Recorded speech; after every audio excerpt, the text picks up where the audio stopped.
Hello everyone, welcome to Innovation Root Studio. And today I'm very glad to have Mr. Madhav Bhadra with us, who is the CEO of AQM Technologies. Hi Madhav, how are you? Hello.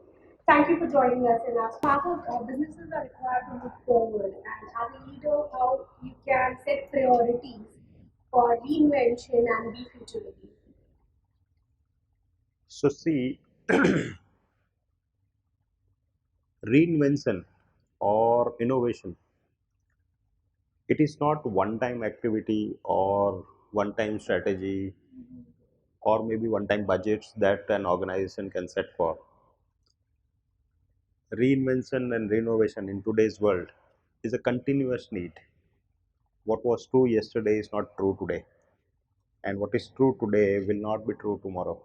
So you have to continuously keep changing.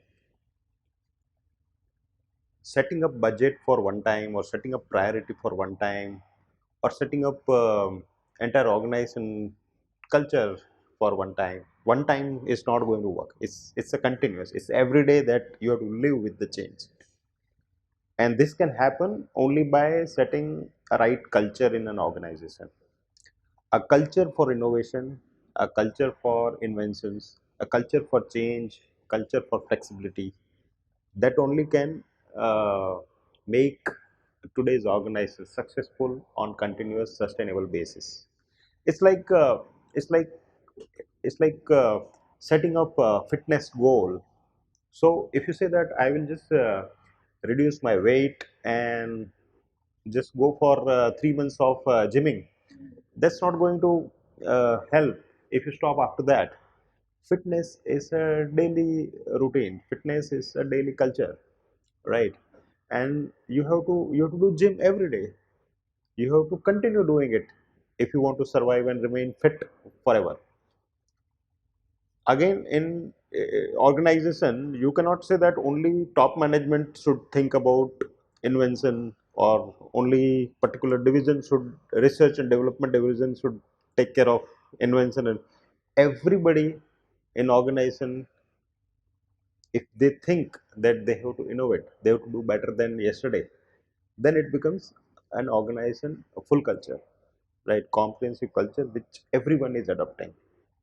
Like I gave example of gymming. If you say that I just work on one muscle, that's not going to give you fitness.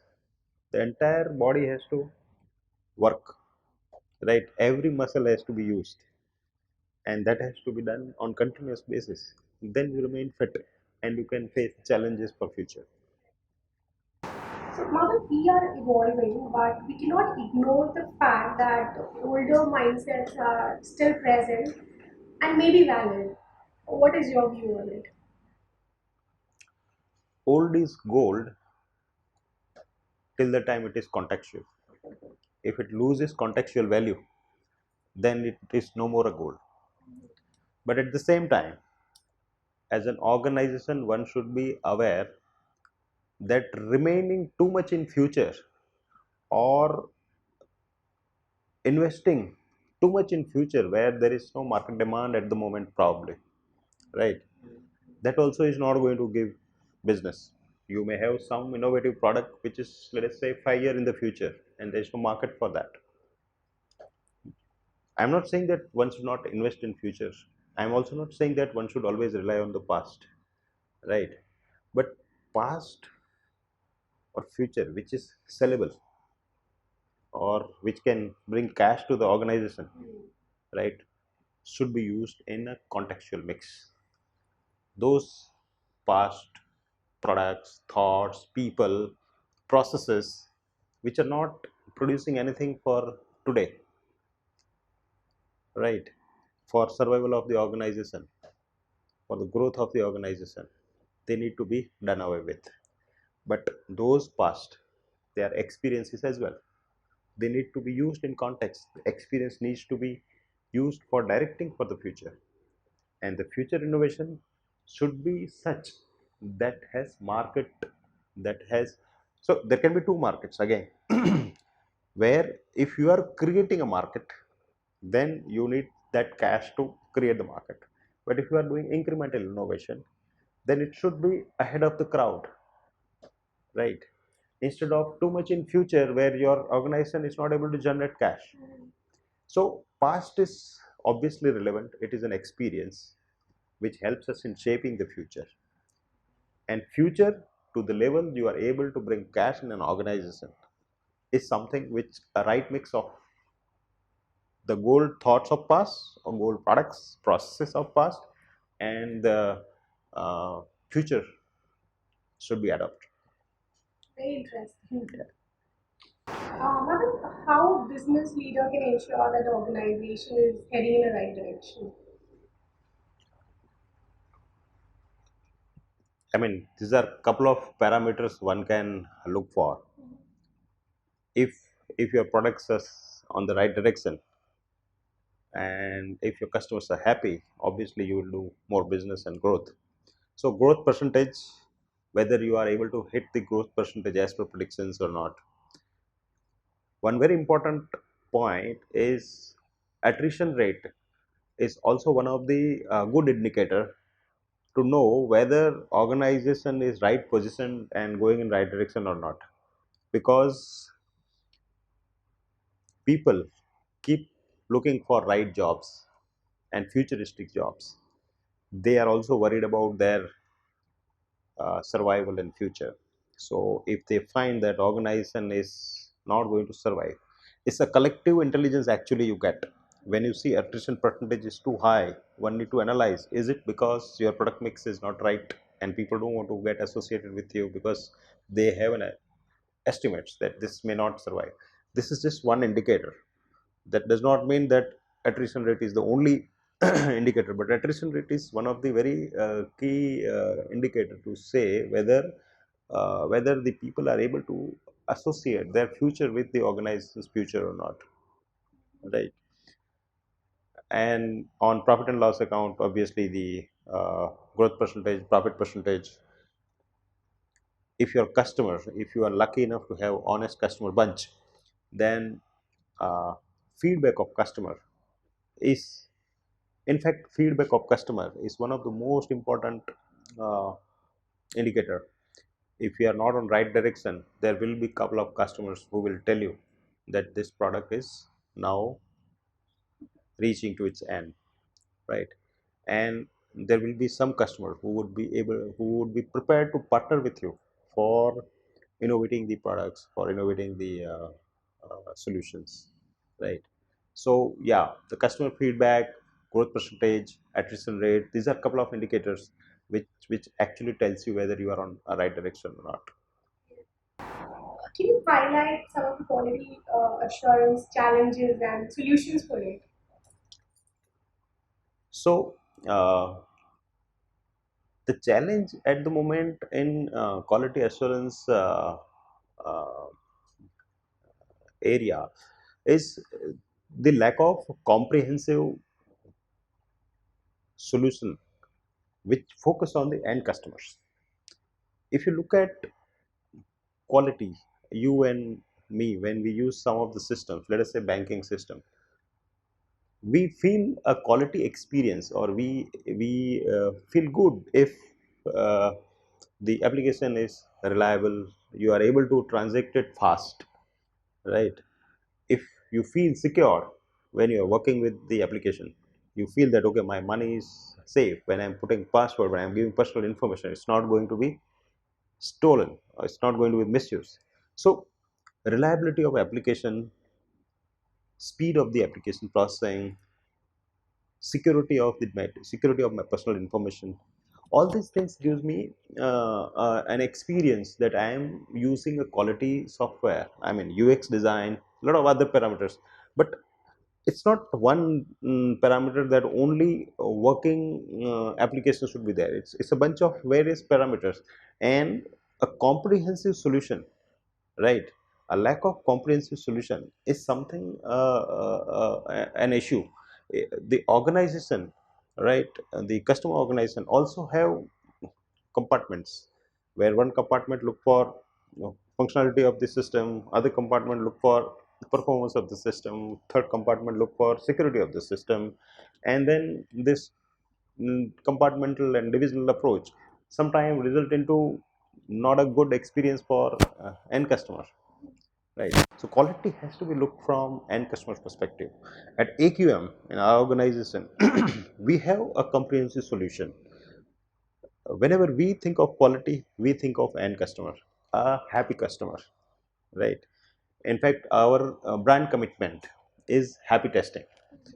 Happy testing means that creating a happy customer. If customer, the system user, creating a happy system user. If system user is happy, obviously the IT team, the CIO of the bank or trading institution, financial institution, they will be happy.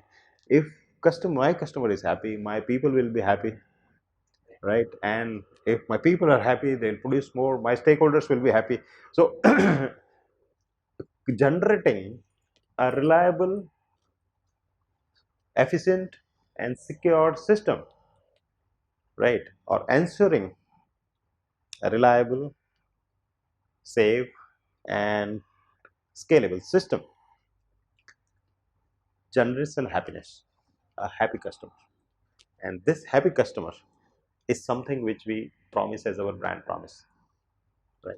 And a comprehensive solution basket for functional testing, for performance testing, for mobility testing, for security testing, all put under single umbrella and ensure happy customer journey on the application. This is what our brand philosophy.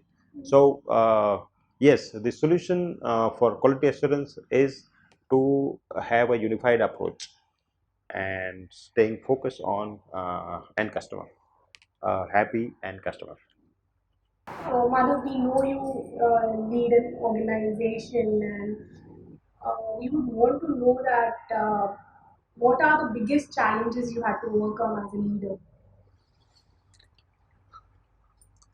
AQM, we started with 3 people, and today we are around 1,000 people size of company. From day one till today, if I analyze, the largest single problem that we have always faced is scarcity of talented people.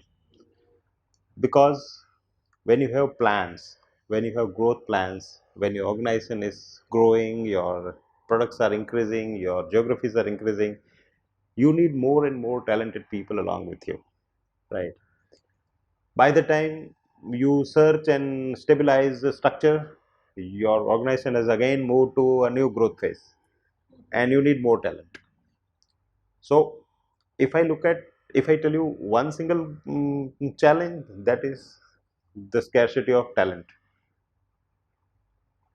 Even after, it's not like, when initially we thought because we were very small, that's why we are facing that challenge of attracting talent. But that's not the case. In fact, now when we are able to attract sufficient talent, hunting that right talent who can deliver the organizational objective, and then I would not say that the talent is, people calling themselves talented are available, okay, but the right talent for the growth of an organization is definitely in scarcity. So I mean, our mantra goes that talent has to be acquired and retained at any cost. So, finally, coming to the most important question, Madhav, how do you measure your success as a leader? Though my stakeholders, my shareholders, they measure the success obviously in terms of profitabilities and growth, but I have always seen a success of an organization is on the basis of delivering promises, staying on your words. So like our brand philosophy or brand commitment is happy testing, generating happiness through testing, right, is something which we have committed our customers to deliver, is something which we have committed our employees to deliver, right? Now If you look at my customer satisfaction ratio, we have 98% retained customers since last 20 years. Once a customer is always a customer for us. So 98% customer retention cannot come without a satisfied customers. So that is one of the major boost or motivation factor or success factor I would call it for my career, that I am able to generate 98% satisfied customers. There is one interesting thing we do in our organization. We also measure happiness quotient of our employees. So in year 1920, our happiness quotient was 72%. So obviously there is a method through which, a statistical method which we deploy. We also take help of some external consultant to see to it that the measurements is objective enough, and all subjectivity is taken care of or are eliminated. So this 72% of happiness quotient is something which I feel that is what an organization is delivering to its employees. We have targeted for 80% in the year 2021. So if I put my measurements of success, 98% satisfied customers and 72% happiness quotient for my employees. I will not say 72% happy employees, because that does not mean 28% is unhappy. As a person, I am 72% happy, kind of a thing. So everyone is measured, and the quotient is 72%. It was amazing to hear your thoughts, Madhav. Thank you for sharing your experience and your insights with us. And we look forward to hear more from you. Thank you so much. Thank you very much. Thank you for inviting us.